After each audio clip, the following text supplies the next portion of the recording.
Hey, everybody. Welcome back to the Capes Cast podcast. I'm Jeremy, And I'm Ryan. and today we are going to be mainly talking about Ultimate Spider-Man number 8. Man. Beautiful book. Love it. Yeah. It probably not my favorite issue of the run so far, but probably my second favorite. Like, you know what I mean? Last issue was really, really good. Yeah. I love Last it, issue was dude. so good, bro. I just love Jonah and Ben so much. Like I love Yeah. them together. Yeah. Yeah. It's such a It's good slice of life. But I know you wanted to talk a bit. Of, Yeah, bro. I just want to talk about this. yeah, man. I Way better it than was that Hitch cover I it got. was Yeah, I'm probably gonna go and I'm probably gonna end up getting the main cover for it anyway, just because I'll have a All of variant it. and the main cover. Yeah. Yeah. Um, but I didn't have big expectations for this. Like I was just kind of obviously it was gonna be written by Ewing, but I just assumed it was gonna be like there's the little editor's note that says, "Oh, find out like how they help with how Hercules and Thor stopped the giant-sized Thor and giant-sized Thor number 1, you know? Like Right. and usually these giant-sized issues don't mean a whole lot. Right.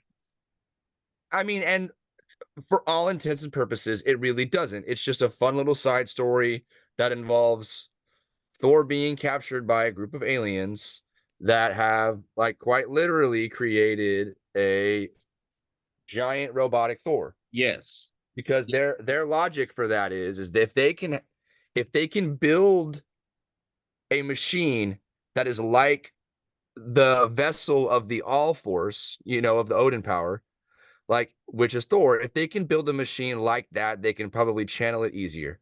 You know, kind of seems very like Silver Age alien, like, Yeah. and that's Ewing loves to like play with Silver Age concepts and with those Right. kinds of stories. So, honestly, perfect idea for just this giant size issue because it's just like it can be a one and done, silly cosmic Thor story. Right. But this is the catch. And I honestly, this book would have been just like, oh, that's cool, whatever. Had this shit not been the first page, bro. Yeah. When you get Like, Ricky at the beginning, that shit yeah, was crazy. my favorite version of Thor by far. Like it's Ragnarok is one of my favorite storylines. Right. So like I was geeking hard, dude. As soon as I opened that page and I was like, oh, Dude. I was Yeah. like, fuck yes, bro. I was hoping we get more of him in the book, but I get Yeah, it. like, and all I needed was the tease, bro. All I Yeah. needed because it talks about, and again, it connects to the larger story because Thor had, we know that Thor is coming, like, we're going to be approaching this event in Thor, in this run where Thor either has to die or is it's kind of somewhat of a sacrifice to save Earth. Right. And they talk about how the first sacrifice he had to make was during the Ragnarok storyline when he tried to like upend the Ragnarok cycle and stop it. Unfortunately, it didn't work because they were reborn in 2007, Right. JMS and that run. So this is all just like on the idea of sacrifice and what Thor has to do. So, and in this original storyline, um, in Ragnarok, Loki and pretty much every one of Thor's enemies now have a hammer and they're coming to like just clean up.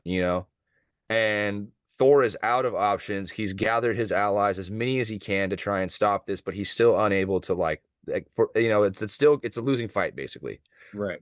So he gets desperate and he takes Odin's runes and goes to the high seat of the Allfather and then makes his way to the World Tree and at the I think it's the Well of Mimir and he takes out one eye, which is the same sacrifice Odin did to gain the knowledge. And like this boy, like whatever this, it's like supposed to be like the essence of the all tree or whatever. Um, it says that that's not a good enough sacrifice. Your father's already done that. And he says you know what you must do. So he takes out the other eye.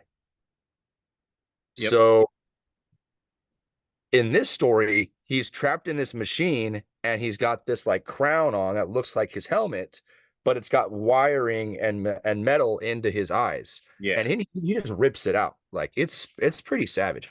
I did think this was cool because Hercules busts in to save him and all he does is just heal his eyes. Right. Well, Like, no I wanted to problem. ask about that. Why couldn't Odin do that? Um, I don't know. I don't know. And maybe it was just because he didn't want to. You know what I mean? Right. But also the other thing I think about too is that was a sacrifice that he made in that lifetime. Right. You know So what I it's mean? more like a Like thing of Thor has like, already been this is like right. my decision. Like this is my Yes. decision. Eye patch Yes. represents the sacrifice. Yeah. So like in every version of Odin, like even when he came, like the version of Odin that came back from the dead after they were all reborn at the end of Ragnarok and JMS's run is the same Odin from when he died back then. Okay. Odin's Yeah. never gone through a second iteration other than that first time when Ragnarok first happened before the Celestials came, like right around 300. Like I mean, there's a lot of lore and like overlapping like reincarnations that go on. Right. But so like for Odin, that is the Odin that like died in Kate's run is the Odin that's always been, basically. Right. This Thor is reincarnated from the end of Ragnarok of the 98 run. So what Oming did to be like right at the end of there. Right.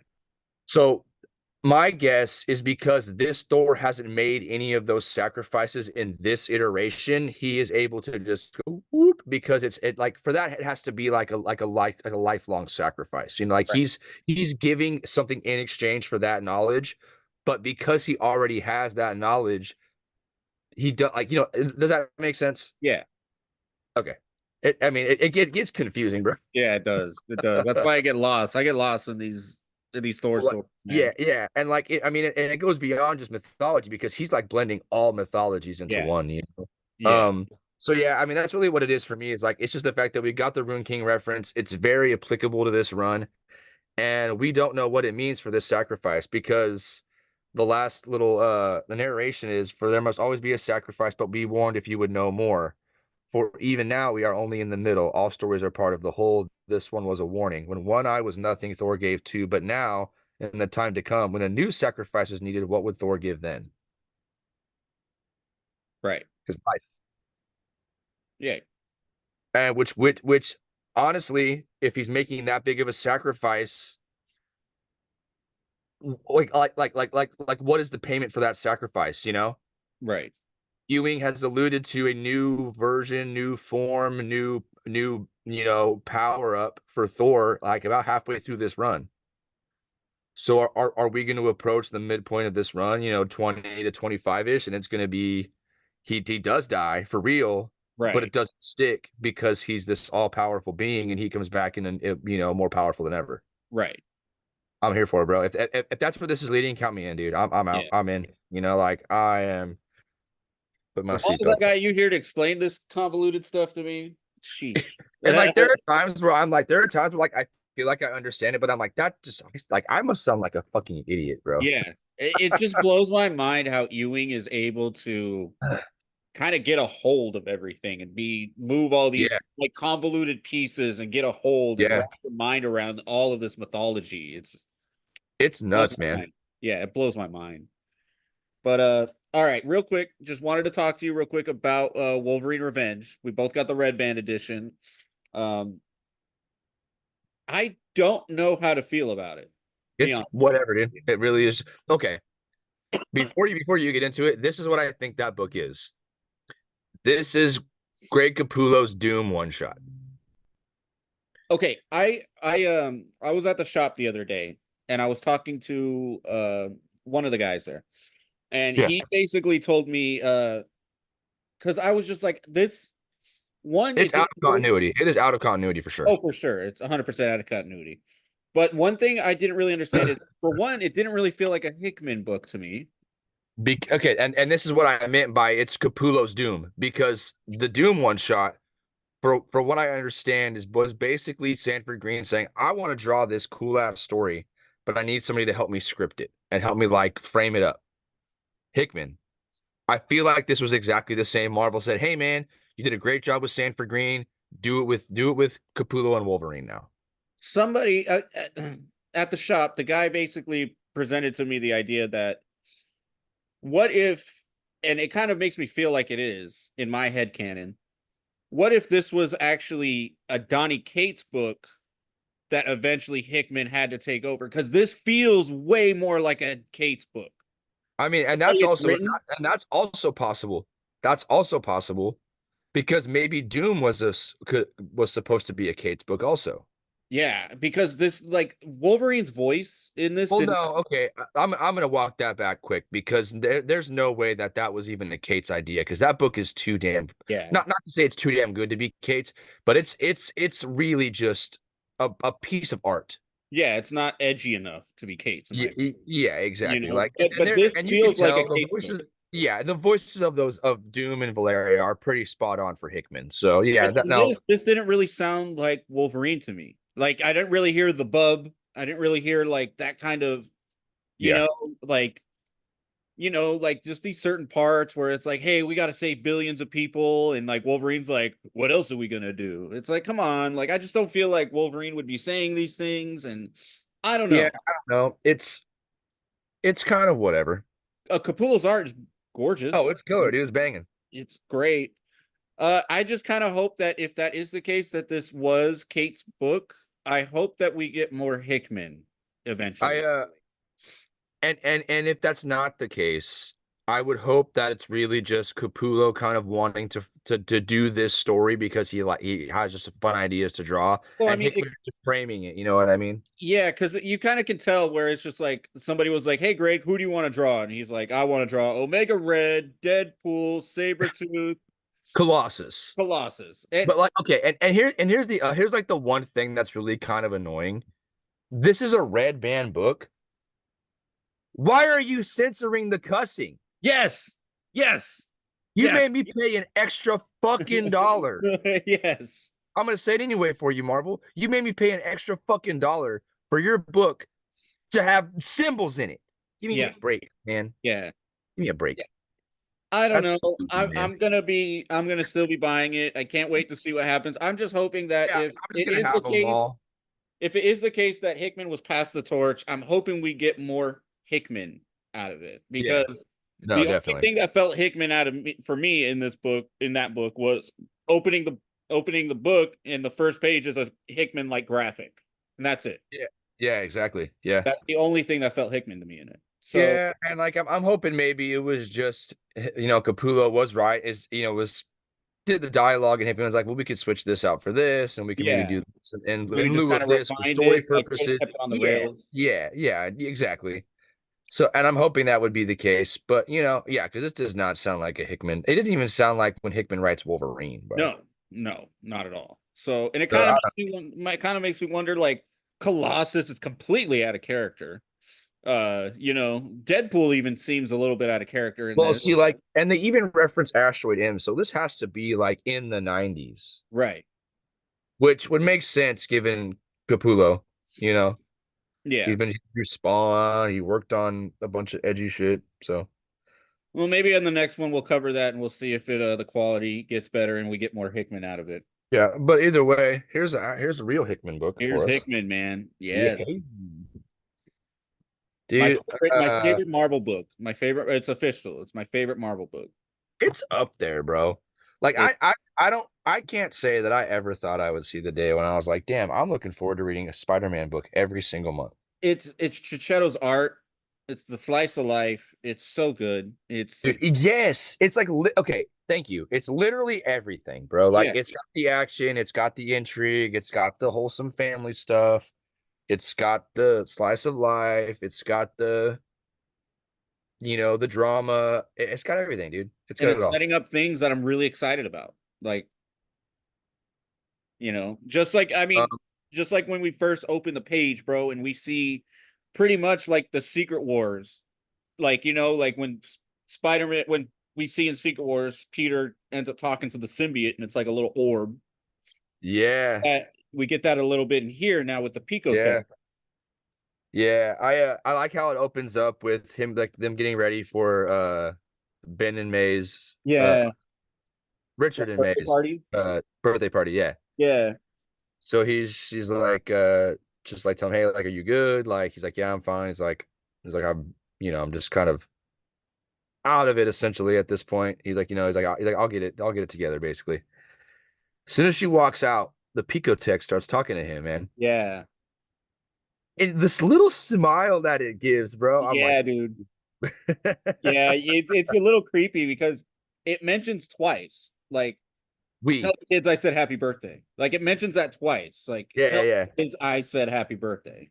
And yeah. like, uh-oh. It's just setting up to be Venom, dude. Yeah. And you could like see it too. Like you could see in Peter's eyes like the temptation. He's like, "No, no, I can't. There's Yeah, no suits at birthday parties, so no, I can't."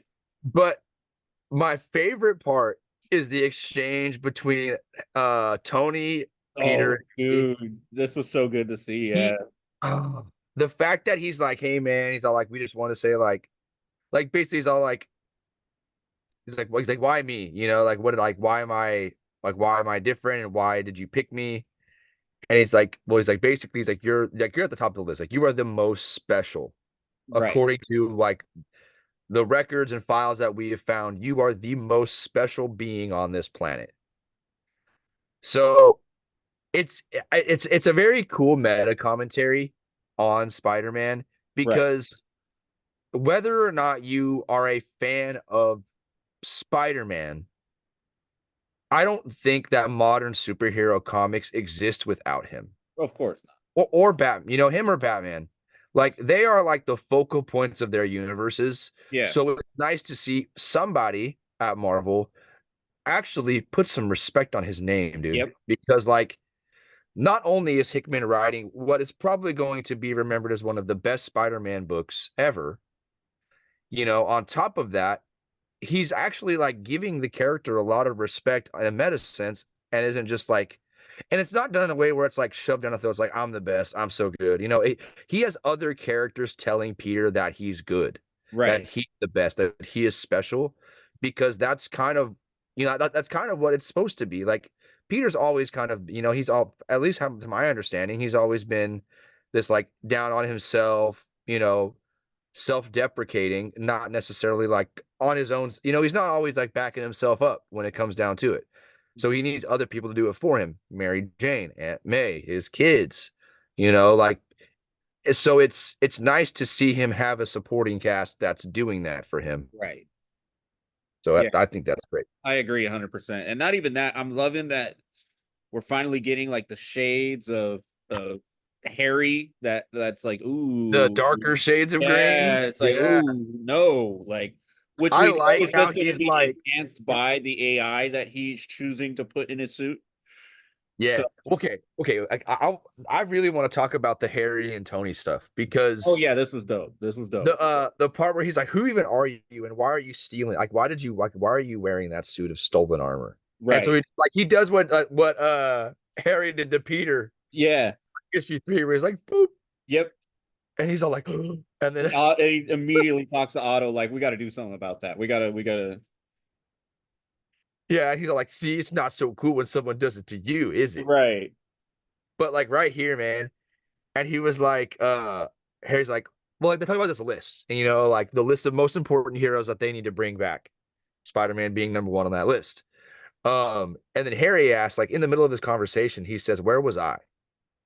And then Iron Lad's like, "Excuse me." He's like, "Where was I on the list?" And he's like, "You weren't on it at Oh, all." So we already know he has a bit of an ego problem. right.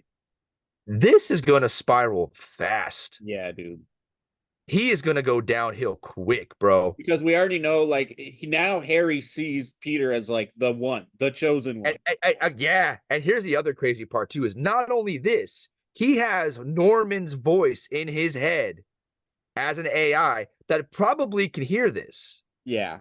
And it's saying, listen, son, you're the one, Yeah. not Peter. This is gonna get fucking crazy, dude. Yeah, it is. It is. It's so crazy Um, that like the setup for these, like every it's almost like every issue I get a oh no moment. Like it's yeah, like like I the get a last three, I've been like, oh no, yeah. oh Yeah. no.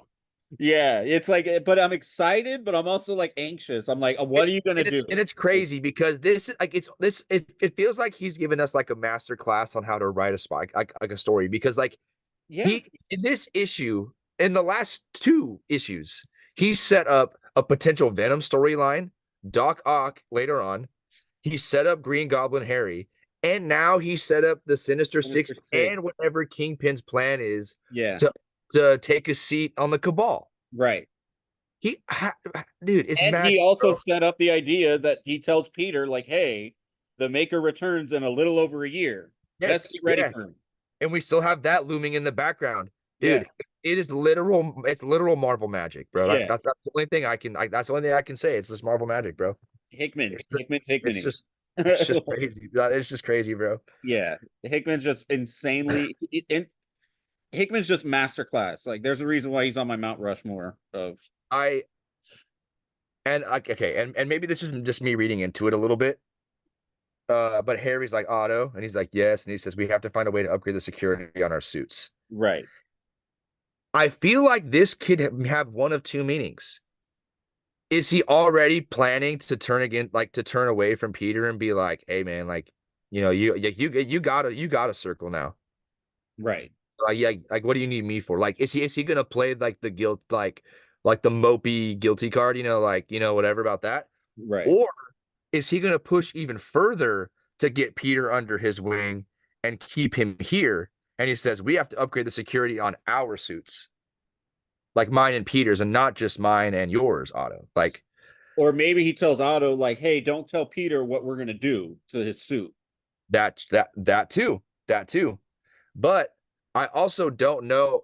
See, and Howard was the only one that's been able to crack the code on the Picotech, Yep. which is why Otto took a sample of it. But Tony has said that I can't even scratch the surface. I can't figure it out. Right. So I'm hoping nobody figures it out. And when Howard gets released from the city in a year, we'll start moving forward there with something else. Yeah.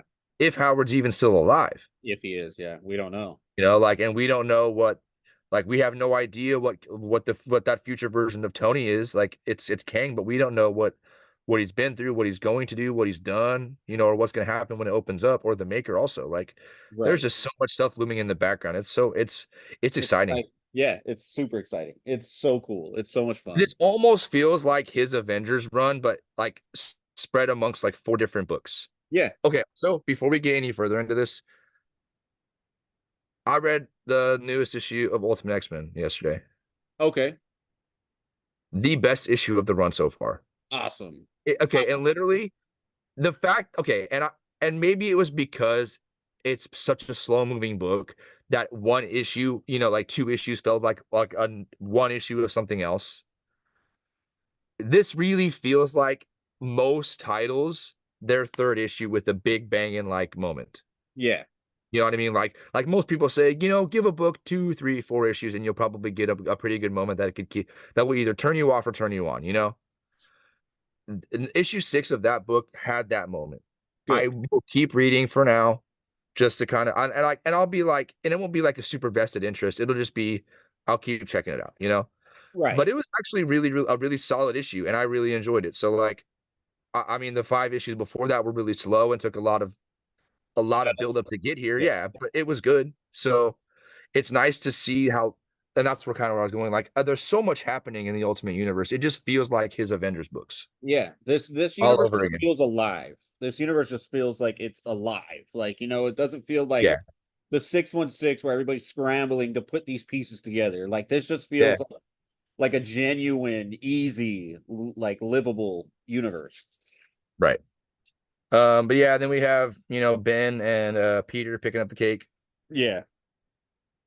Which, by and the way, I do love Ben's voice in this. Like, yeah, it's really cool how he's kind of pushy, but he's not like, you know what I mean? Like, it's well, he does it out of place of like out of like love for his family. You know what I mean? Like this is how I imagine Uncle Ben would be if he were alive instead of Aunt May, right, because Aunt May, she kind of took like that back seat of like, I'll support whatever decisions you make, Peter, as long as you're safe, as long as you're healthy, as long as you're okay.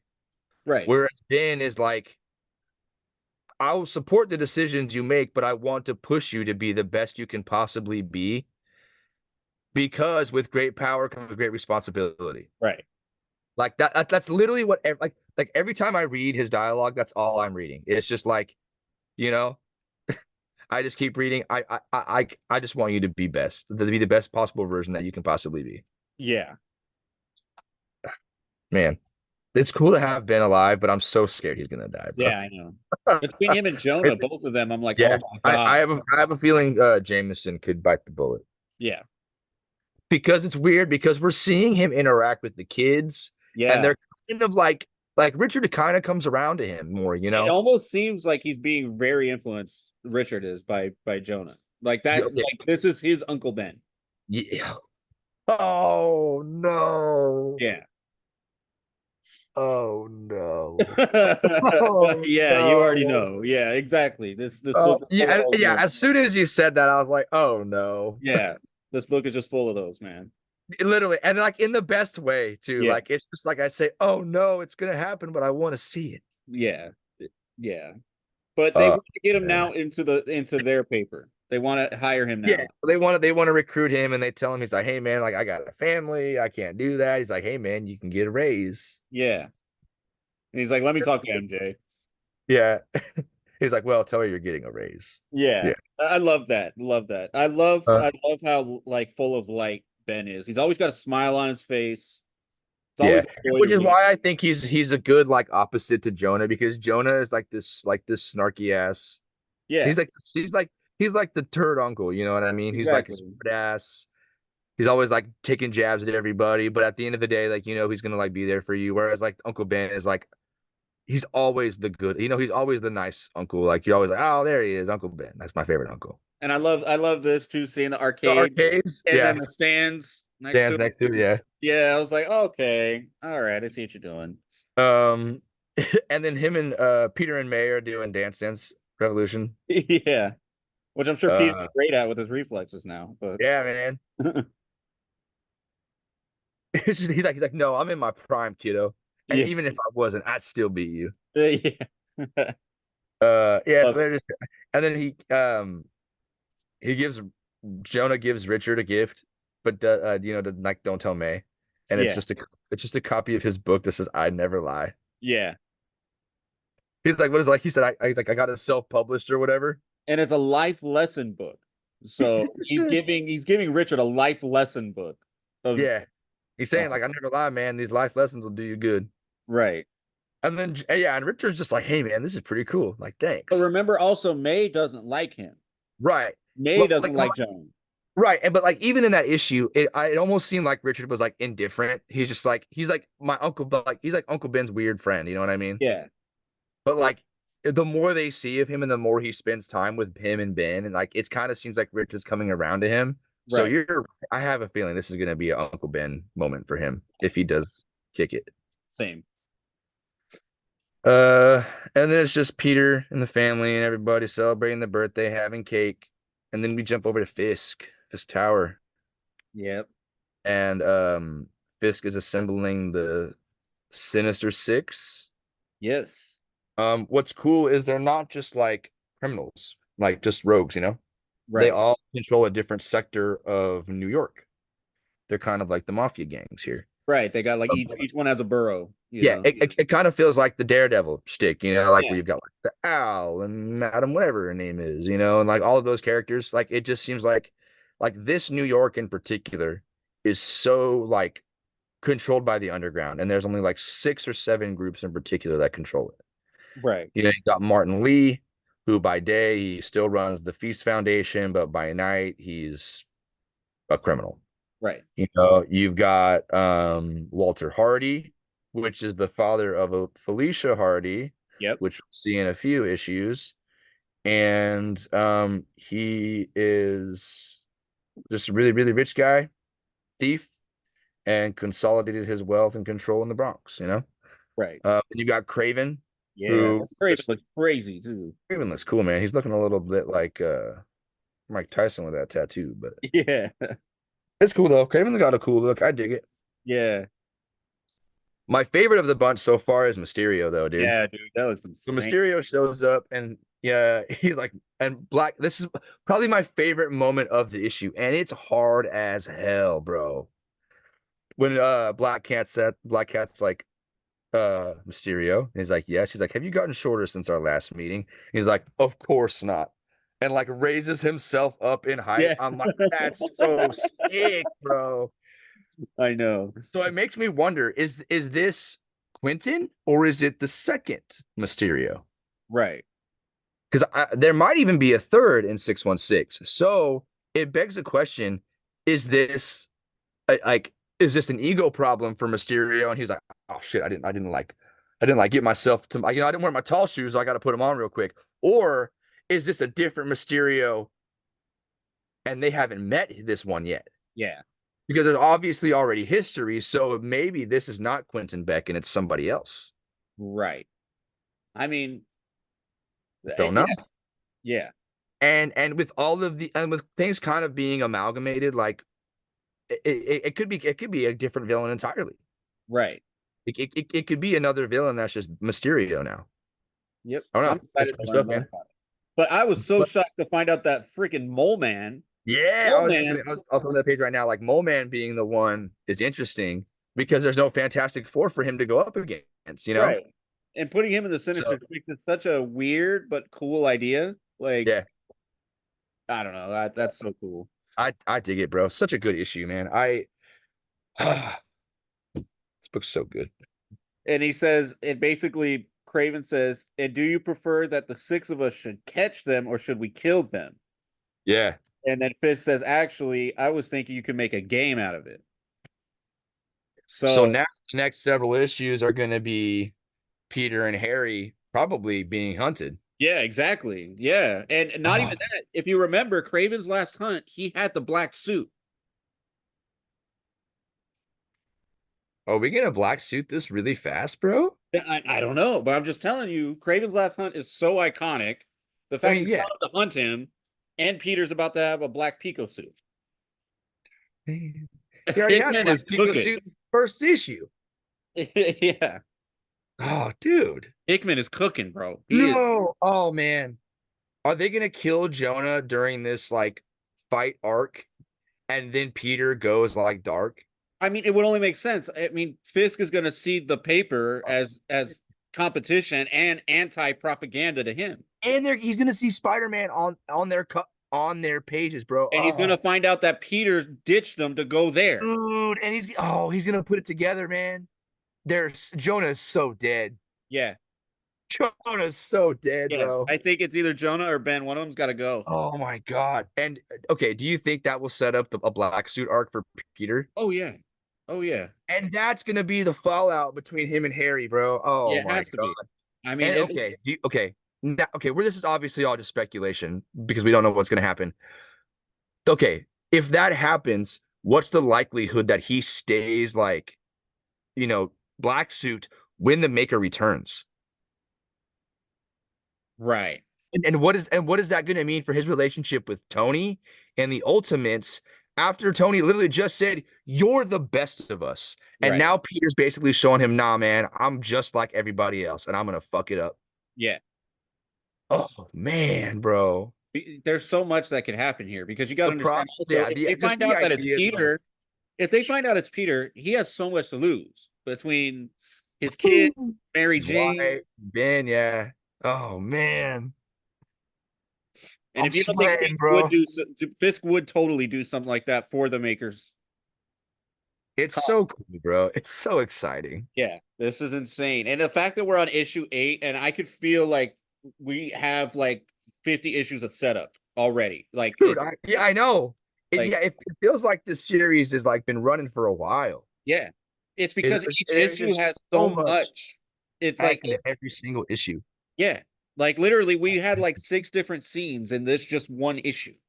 So Oh, dude. Ah, Hickman's cooking, let Hickman cook, and that's why I'm saying this feels like a Hickman book. Wolverine Revenge totally didn't, yeah. and Oh, dude. I can't wait. This if you guys are not reading this book, you guys need to start from the beginning. I don't even think you need to read Ultimate Invasion. Just jump in. Just jump into the first issue of this. Yeah. You'll love it. Yeah. And here's the thing. And if you and if even if you want to read Ultimate Invasion, go for it. But if you decide you don't want to, there's a plethora of resources out there to get the information on what happened. Yeah. Like if you are just are not and granted they're long issues, there's a lot of information, a lot of dialogue. So there's a lot in those 5 issues because you have the universe number one to take into account also. Right. But Yeah. Between You can this and literally you can just read this and it's easily one of Marvel's best books. between this and Argu the Ultimates, dude, it's like Arguably the best. yeah. But between this and the I'm gonna Ultimates, argue like I Thor, can't wait. so I can't wait to right. find out everything about this universe. Can't wait for it to be fleshed out. I'm loving what Dennis Camp is doing. Loving what Hickman's doing. You know, Brian Hill's doing good work on Black oh my god, Panther. I'm Black kind of coming Panther has back. been so consistent. It's been so consistent. Yeah, I'm coming back around on Ultimate X-Men. We have the 1 year later one shot coming out at the end of the year. So everybody check out the Ultimate Universe. Absolutely. But with All that, right, guys. guys, later Peace. on.